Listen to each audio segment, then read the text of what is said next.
আজকে দুপুরে যা যা রান্না করেছি তার সবটাই তোমাদের সাথে শেয়ার করছি। চলো পুরো রেসিপিটা দেখো। চলো তাহলে শুরু করি রান্নাটা। সবার প্রথমে কড়াইতে সর্ষের তেল দিয়ে, আর এটা আমার সেই লোহার কড়াইটা, ভাজাভুজি এটাতেই করি, বেশ ভালো হয়। রসুন ফোড়ন দিয়ে দিলাম, একটু থেতো করে নিয়েছি। রসুনটা একটু ভাজা ভাজা হয়ে যাওয়ার পরে এখানে পেঁয়াজ কুচি দিয়ে দিলাম। পেঁয়াজটা ভাজা হয়ে যাওয়ার পরে নুন হলুদ দিয়ে দিয়েছি। আর এটা ছিল দু রকমের শাক, ওই যে কলমি শাক আর ওই যে পাথরকুচি শাক বলে না, পাথরকুচি বলে, কেউ আবার পূর্ণলোবা শাকও বলে। দুটো শাক একসাথে ভাজা করে নিয়েছি। বেশ অনেকখানি শাক আছে। কি বলো তো, কলমি শাক রেখে দিলে পরের দিন যেন হলুদ হলুদ হয়ে যায়, তাই জন্য সবটাই করে নিলাম। আর শাক তো খাওয়া ভালো। একটু মজে গেলে কাঁচা লঙ্কা দিয়ে ভালো করে ভাজা করে এই যে শাকটাকে নামিয়ে নিলাম। চলো তাহলে পরের রেসিপিতে যাই। এবার ডালটাকে ফোড়ন দেবো। ডাল ফোড়ন দেওয়াটা আর কি দেখবে, যাই হোক সব করছি বলে সব একটু একটু করে দেখাচ্ছি। মুসুরির ডাল আম দিয়ে সেদ্ধ করে নিয়েছি, কড়াইতে সর্ষের তেল দিয়ে, আর এখানে শুকনো লঙ্কা ফোড়ন দিলাম আর সর্ষে ফোড়ন দিলাম। সর্ষেটা একটু হাতা দিয়ে এইভাবে ঘুরিয়ে নিলে দেখবে সর্ষেটা ভেঙে যায়, তাতে ডালের স্বাদটা কিন্তু খুব ভালো হয়। তারপরে ডালটাকে ফোড়ন দিয়ে দিলাম, স্বাদ মতো নুন হলুদ সবটাই দিয়ে দিয়েছি। ডালটা খুব ভালো করে ফোটাতে হবে, ভালো করে ফুটিয়ে নিলাম। ব্যাস ডালটাও নামিয়ে নিলাম। হয়ে গেল টক ডালটাও। আর যা গরম পড়েছে, এই গরমে একটু টক ডাল খেলে বেশ ভালোই লাগে, তাই না? চলো তাহলে পরের রেসিপিতে যাই। এবার পাঁচ ফোড়ন দিয়ে দিচ্ছি, সর্ষের তেলই ফোড়ন দিলাম, তেজপাতা শুকনো লঙ্কা কাঁচা লঙ্কাও ফোড়নে দিয়ে দিলাম। ফ্রিজে যা বাঁচা কোচা সবজি ছিল সবটা দিয়ে একটা চচ্চড়ি মতন বানাবো।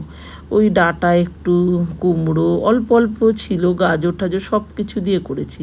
এক ডালা গুড় দিয়ে দিলাম, চিনিও দেওয়া যায়, তবে গুড়টা থাকলে আমি গুড়টাই ব্যবহার করি রান্নাতে, আর না থাকলে চিনিটা দিই। আর এই সব সবজি দেখবে একটু মিষ্টি মিষ্টি হলেই বেশি ভালো লাগে, তাই না?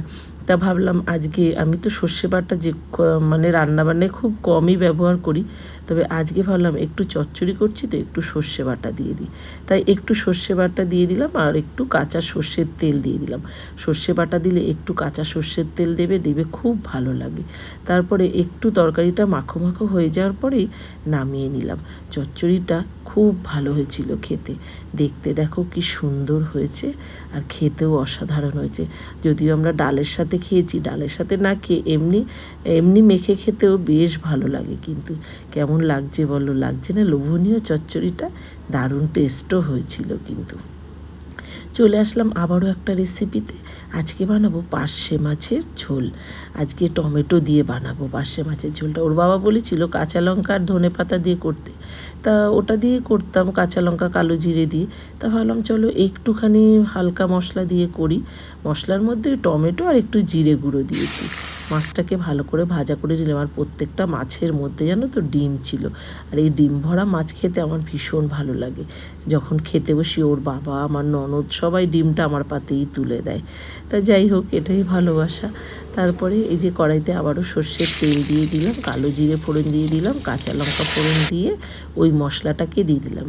মশলার মধ্যে করেছিলাম টমেটো, জিরে গুঁড়ো আর কাঁচা লঙ্কা। এই হলো মশলা। একটু ভালো করে কষিয়ে নিলাম। কষিয়ে নেওয়ার পরে পরিমাণ মতন জলটা দিয়ে দিতে হবে। যে যতটুকু ঝোল লাগবে ততটুকুই দেবে। তারপরে ভালো করে ঝোলটা ফুটে উঠলে মাছগুলোকে দিয়ে দিলাম। খুব বেশি সময় লাগে না, একটুখানি ফুটে উঠলে ভালোভাবে তারপরে এই ধনে পাতা ছিটিয়ে দিলাম। মাছের ঝোলটাও কিন্তু বেশ ভালো হয়েছিল খেতে। তোমাদের কেমন লাগলো রেসিপিগুলো অবশ্যই কিন্তু কমেন্টে জানিও। ভালো লাগলে লাইক শেয়ার করে দিও, চ্যানেলটাকে সাবস্ক্রাইব করে দিও। ফেসবুক থেকে দেখলে পেজটিকে ফলো করে আমার পাশে থেকো। চলো তাহলে মাছের ঝোলটাও কিন্তু নামিয়ে নিলাম। এবার চলো পরে আরও একটা রেসিপি আছে। রেসিপি বলতে আজকে বানিয়েছিলাম একটু আমের চাটনি। আসলে কি বলো তো, বান্ধবীর বাড়িতেই আমটা হয়েছে, মর্নিং ওয়াক করতে গেছি তখন দিয়েছে, সবাইকেই দিয়েছে। তো একটু দেখি লালচে লালচে হয়েছে, তাই ভাবলাম একদিনেই খেয়ে নিই। তা আম দিয়ে ডালও করলাম। তা ভাবলাম একটু চাটনি খেতে ওর বাবা ভীষণ ভালোবাসে, আজকে ওর বাবা বাড়িতে আছে, তাই ভাবলাম একটু চাটনিও বানিয়ে নিই। এই হলো মাছের ঝোলটা। চলো এবার একটু চাটনি বানিয়ে নেব। তা একটুখানি কড়াইতে জল দিয়ে আমটাকে একটু হালকা সেদ্ধ করে নিচ্ছি। একটু সেদ্ধ করে নিলে কি হয় বলো তো, আমটা সুন্দর নরমও হয়। আর এখন তো আমটা একটু পাকা পাকা ভাব হয়েই গেছে, আর দেখো কীরকম কালো কালো কষও বেরিয়েছে কিন্তু। আর তারপরে একটু নরমও হয়, আর চিনিটাও তাতে কিন্তু কম লাগে। তারপরে একটুখানি সামান্য সাদা তেল দিলাম, একটু পাঁচফোড়ন দিয়ে দিলাম, তারপরে আমটাকে দিয়ে চিনিও দিয়ে দিলাম পরিমাণ মতন। খুব বেশি চিনি লাগেনি, তা আমটা খুব বেশি টকও নেই।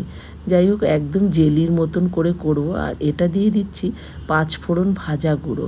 এই পাঁচফোড়ন ভাজা গুঁড়োটা আমি করেই রাখি, চাটনি করলে এটাই দিই, কোনো ফোড়ন দিই না, শুধু একদম এইভাবে করে একটু এই পাঁচফোড়নের গুঁড়োটা দিয়ে দিলে অসাধারণ হয় কিন্তু চাটনিটা খেতে।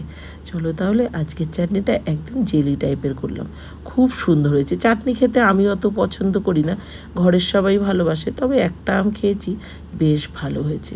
এইভাবে কিন্তু পুরো রেসিপিগুলো ফলো করে যদি ভালো লাগে বানিয়ে নিতে পারো। যাই হোক, রান্নায় সবাই পারদর্শী। চলো কি কি রান্না করেছি দেখিয়ে দিলাম। এটা ভাত, আর এই হলো চচ্চড়ি, স্নান টান করে খেতে চলে এসেছি, এখন তাই দেখাচ্ছি সবটা। মাছের ঝোল, টক ডাল, আর এখানে শাক ভাজা করেছি, তা চাটনি করে নিলাম। তাহলে চলো আজ আসি, সবাই ভালো থেকো, সুস্থ থেকো, সাবধানে থেকো। আবার দেখা হবে অন্য কোনো রেসিপি নিয়ে। একটু স্যালাডও কেটে নিয়েছি, সেটাও দেখিয়ে দিলাম। আজ আসি, ভালো থেকো, টাটা।